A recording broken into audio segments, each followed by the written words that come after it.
Hello, Lando. Good to see you. How are you doing, my friend? Oh, it's good to have a call from you.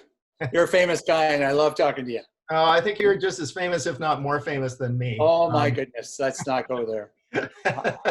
So obviously, it's been a pretty challenging time for a lot of people. How have you been coping with the whole COVID-19 stuff?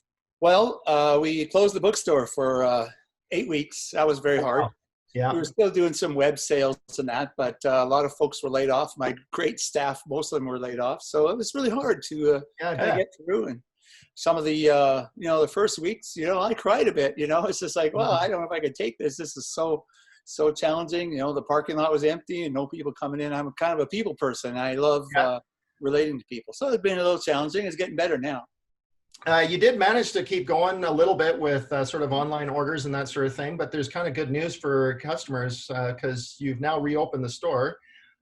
Right. Absolutely. And I just saw something on Facebook, another really important announcement that's coming up starting tonight or this weekend, or sorry, in June. In June, Wednesday. Yeah. on Wednesday. Wednesday, we're opening the coffee house part, which I'm sitting in the corner of right now.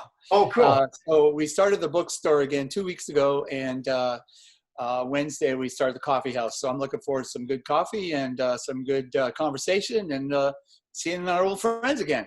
Yeah, and hopefully as time goes on, that awesome gelato that you guys sell. Oh yeah, we got to get that out of the freezer, and hopefully it's still good. we'll get some fresh stuff too. Well, I know it's nothing but the best at the coffee shop there. Now, for people who don't know House of James, tell us a little bit of the story of House of James. Where and how did it start? What was the inspiration for starting the store? Sure. Well, I was a lot younger and a lot skinnier, and my hair was a lot longer. Anyway, started in the bookstore part started in 1973. That's when I took over at the ripe old age of 19. And before that, though, it was a drop-in center coffee house that a bunch of young people in Mission got together and started. So people could drop into our place. We served pretty bad coffee in those days and some stale cookies and some goodies. And then we talked to the people about the hope of Christ and how their life could be improved. And we have lots of stories and debates and a little bit of music. And then as things evolved in 1973, like I said, I started a little bookstore. I must have put my hand up at a Bible study and said, hey, I'll do it. And I had no idea what I was doing. But we sold some records back then and some 8-tracks, 8-track stereo. I do remember 8-tracks, believe it or not. That's right. Yeah, they're fun. Yeah. And humble beginnings. I lived in the back of the store. That's something a lot of people don't know. Oh, really? You could stay with me for $100 a month, room and board, and you'd get some sandwich meat and some bread and mac and cheese and stuff like that. That's so funny that you mentioned that because the tradition hasn't really changed. It's changed in form because in your new store, you actually do rent out some of your space for offices and that sort of thing, right? So the tradition continues. I forgot about that. Yeah. I mean, the store has really evolved over the years. I remember going to the store back when it was on Borkwin there, just across from Seven Oaks Mall, and now you're at the store there on Emerson Street. So that's been quite the growth process. Something that I have had great admiration for you for is how you've navigated a lot of the market changes that have happened in music industry, in books, and that sort of thing. What's kind of kept you going through all of that? Because you're still around, so you must be doing something right. Well, yeah, still around. I think as you mentioned, we've changed and sort of tried to figure out what people want. And if they're not buying hard copy CDs, maybe they still want a book.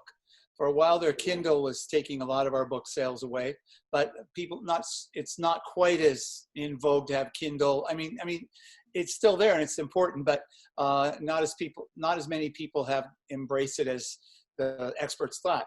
And then when we added the coffee house the modern coffee house in 1997 approximately, that gave us another reason for people to come in. And I've always thought, what's another reason we could give people to come in? So that's been a really big part of the operation of House of James, is having live music, We've done, some comedy nights. We do book launches. Someone's launching a book and they get to come in and talk and bring their friends, and we have coffee and cake and hopefully sell 10 or 20 books or whatever. Yeah. Also in the music area, well, it's actually dropped by about 75 to 80%. Wow. So we haven't given up on it entirely, but we've said, we need to manage that a little more carefully and find the best CDs. Some people still want a CD, so we're there for you. But if you don't want a CD anymore, of course, we can't really serve you there. And then another big thing we got into is used books, and we have a great used bookstore upstairs. Right. One of the things that you've also ventured into is toys and movies. I've bought a couple of things for my nephews a while back. So yeah, it's been fun. Again, it's like something for the family. Another reason to come in, look at our Playmobil toys. It's a great line of toys, and then we have a whole bunch of puzzles, activities. And in this COVID time, oh my goodness, we sell a lot of puzzles. And all you Dutch Blitz players, because I know you trash your cards. I know that House of James is always stocked with the Dutch Blitz. Never run out of those things. That's right. One of the bedrocks of House of James, of course, is the performing arts. You've hosted a lot of musicians and bands over time, and you continue to do that with your coffee house. Maybe not so much right now because of COVID, but it's always been such an ingrained part of it. And another thing that I've really admired about you, Lando, and your team at House of James is that you've always been so incredibly supportive of the arts in our community, not just of Gallery 7, but many other arts organizations and artists. What is it about the arts that makes you feel like you want to specifically support that? Well, maybe it starts when I was 13. Okay. My mom and dad, they phoned up Sears and ordered a Silvertone guitar. 6-string. It came in a little vinyl case, and on my 13th birthday, the Sears truck pulled up alongside our house, and this triangular cardboard box came out, and I thought, I think I know what that is. Nice. Anyway, so I started to learn to play guitar, and I always watched people. And so as I got older, even in high school, they'd have some live music at lunch or sometimes. And then I even got involved with, well, let's do a little folk concert and get some groups. And I don't know what the first play I ever went to. I can't remember now. It's probably a high school thing. It's probably pretty bad, but it was fun. And I don't really know why, but I've always connected with seeing something live. And my wife used to say, your fallback date thing was to go to a concert, a play, or a movie. And I could go to, a couple every week, and I wouldn't have had too much. Yeah. Wow. Yeah. I think there's going to be definitely, we're certainly looking forward at Gallery 7 to going back to the live experience. I'm sure you're experiencing that too. I think there's going to be a huge portion of the population that will want to return to those live experiences as we become more comfortable with how to deal with the pandemic as it kind of moves forward and stuff. But something else that I just wanted to ask you is you've been with Gallery 7 as a sponsor for many, many years, back when we were even in the basement of the church, and things were a little bit even more crude. They were more crude than what they are now. And I'm not saying that they were bad. It was just that's where we were at. And we had that little makeshift theater that was nothing pretty to look at, but everyone loved to come to. So I just wanted to ask, what inspired you to become a sponsor of Gallery 7? You've sponsored with, the store itself. You've helped us with box office. What made you say, yes, that's a group that I want to support? Well, I think it was that time you came to visit me and you said, let's have an arm wrestle. And you said, if I win, of course you're bigger than me, you give me $500. No, I could see that if Gallery 7, any organization for that matter, if it's to continue, you can't just get your income from play tickets. You need some help.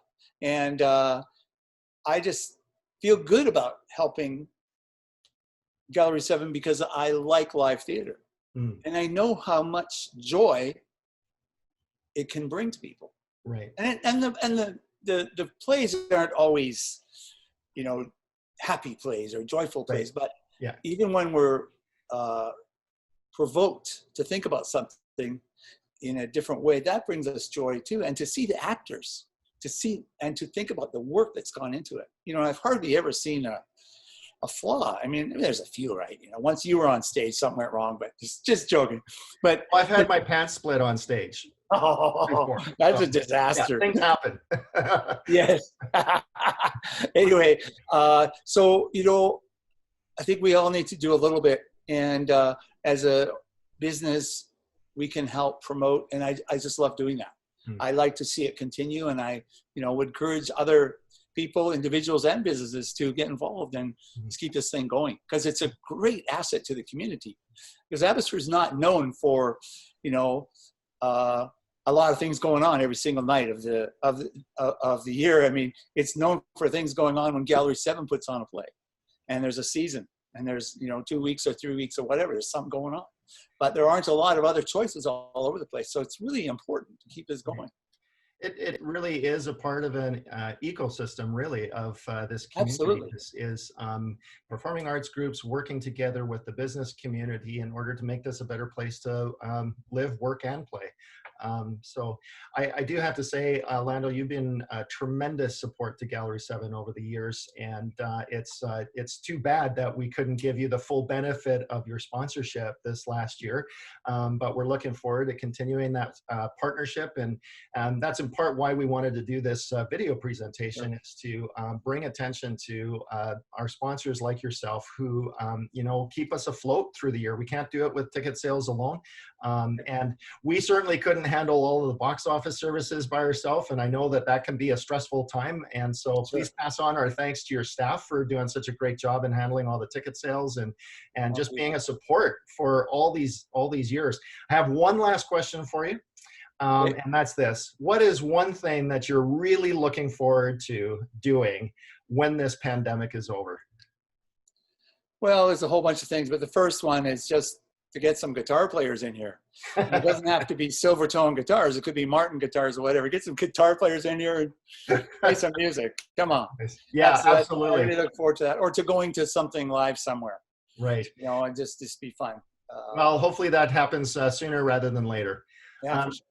Cool. Thanks very much, Lando. Again, thank you for supporting Gallery 7 for so many years. And thanks for joining me here today to chat. It's always cool to hear people's stories. And House of James is one of those many, many incredible stories of resilience and adapting to change. And so congratulations on that. I know it hasn't been easy. So cool. Well, stay safe, stay healthy. And, all right. Thank you very much for calling me. Well, what's that? Sorry? Thanks very much for calling me, and thank you for doing what you do, and keep going. Perfect. We'll talk to you soon. Okay. Yeah. Thanks, Lando.